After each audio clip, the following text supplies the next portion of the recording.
观众朋友们好，这里是大时局，我是王真。中共四中全会前，北京权力场风声鹤唳，河北副省级大老虎江德国突然被查，舆论解读这一刀剑指习近平最亲信栗战书。同一时间，习近平苦苦拉川普访华却被拒，现在只能让李强临时赶赴美国补场，再加上阅兵缺席名单、香山论坛降规格、川普通话的尴尬细节，三重信号叠加，画出同一个轮廓。四中全会，习近平将迎来最严峻的权力考验。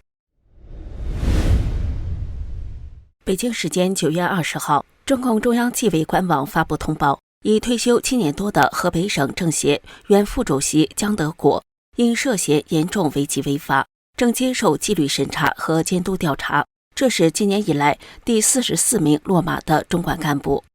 江德国今年68岁，河北阜成人，长期在家乡官场任职。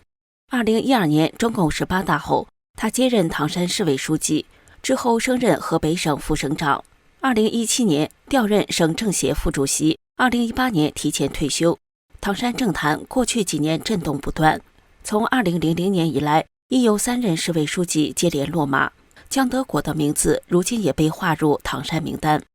外界特别注意到江德国的仕途背景，他曾在1990年代担任时任唐山市委书记白润章的秘书，而白润章早在1985年就曾陪同年轻的习近平赴美考察。更往上追溯，白润章和江德国都被视为河北元老程维高提拔起来的人，而程维高的秘书正是后来跃升至中央的栗战书。栗战书的履历也耐人寻味，他早年在河北无极县任职，与当时在正定县主政的习近平几乎是邻县同僚。不过栗战书在副省部级岗位停留了10多年，直到习近平步入权力核心后，栗战书才一路加速。2012年中共18大前夕，栗战书奉调进京，担任中共中央办公厅副主任、主任、中共中央直属机关工作委员会书记等职务，成为中共中央核心行政机关的总管。随后不久当选为中共中央政治局委员，晋升党和国家领导人。2017年10月，进一步当选为中共中央政治局常委，进入党和国家最高决策层。2018年3月，当选为中共第13届全国人大常委会委员长。栗战书被视为中共党魁习近平最信任的心腹之一，担任中央办公厅主任期间，常随习近平出访，并负责习近平的日程安排、文件处理和安保工作，成为习核心最倚重的助手之一。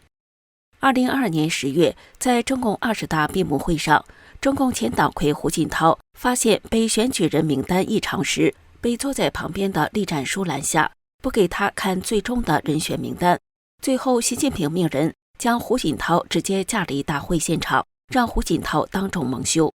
果然不出所料，事发当天公布的中共第12届中央委员会名单中，2名团派代表人物，当时67岁的李克强和汪洋都没有连任中央委员，无缘角逐次日公布的中央政治局委员名单。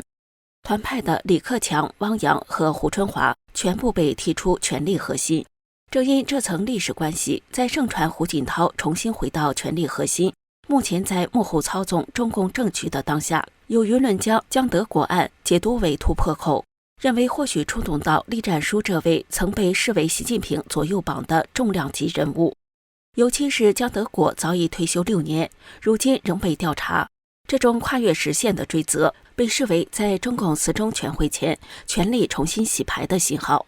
自媒体人姜维平爆料说，栗战书在黑龙江主政时期的同僚部下，有的已经被抓，这很可能是胡锦涛的幕后操作，剑指习近平的党羽栗战书。栗战书已于2023年3月退休。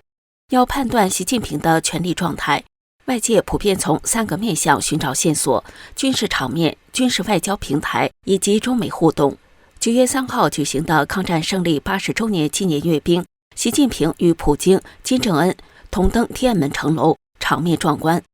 有一些分析注意到，阅兵总指挥从往年的上将降为中将，领队名单上不见众多中将少将，这与近年来军中接连传出调查审查的消息相呼应。中央军委副主席张又侠成为唯一站在城楼上的现任副主席，凸显高层人事版图在变动中重新洗牌。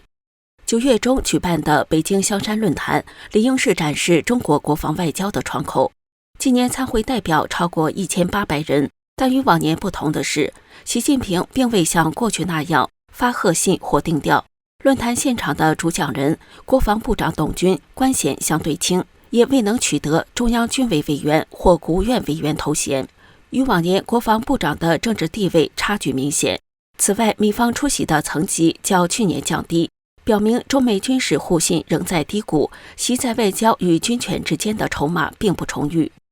9月19号，美国总统川普与习近平通话，双方谈及贸易、芬太尼与 TikTok 协议等议题。川普透露，双方在多个议题取得进展，并有望与韩国 IPEC 峰会会晤。川普连 IPEC 峰会期间的习川会都没有确定下来。虽然习近平力邀川普近期访华，以抬高他本人的外交作用，拖延其交出权力的谋划落空了。与过去东升西降的强硬基调相比，这次北京方面在经贸与产业安全问题上明显降了调门。这是内部经济压力与外部博弈交织后的务实回调，也折射出最高领导层在外交上的行动空间已较之前收窄。中共外交部宣布，中共总理李强将于9月22号至26号赴纽约出席第80届联合国大会一般性辩论。此次李强前往美国，或许也会与美国政府高级官员会面，争取促成川普访问。预计李强将释放讯号，如果川普今年前去访问，习近平将对2026年赴美出席20国集团高峰会议持开放态度。而中共外交部网站在报道川习通话新闻中，却避重就轻地绕过川普访问北京和习近平出席 G20 的话题。在 TikTok 话题上，只是非常简单地说了一句立场是清楚的，而浓笔重墨地谈川普对93阅兵仪式的感官非常精彩。中美两国在二战中是并肩战斗的盟友，中国人民不会忘记美国等反法西斯同盟国向中国抗战提供的宝贵支持。尽显讨好川普的嘴脸，习近平的目的还是一个，就是争取川普能够近期访问中国，借机稳固习近平在四中全会上的权力和地位。这是习近平最紧迫的当务之急，也凸显了习近平的权力危机。综合来看，军中人事、军事外交与对外谈判3个方向都折射出同一个讯号。习近平虽仍是名义上的核心，但从他实际上被限制出境和限制讲话的处境来看，他更多的是为了维护中共党内团结而刻意走台步表演的成分居多。从纪检重拳敲打江德国到军事与外交场合的细节变化，近期一连串动作让四中全会笼罩在权力洗牌的阴影中。习近平昔日铁杆栗战书、王小洪、蔡奇等人相继被卷入风口浪尖，也折射出最高层的权力基础正在松动。这场风暴会不会导致习近平四中全会下台呢？你怎么看呢？请留言告诉我们。这里是大时局，感谢您的陪伴与思考，请订阅、分享并打开小铃铛，一起在动荡中坚守真相，在黑暗中点燃希望。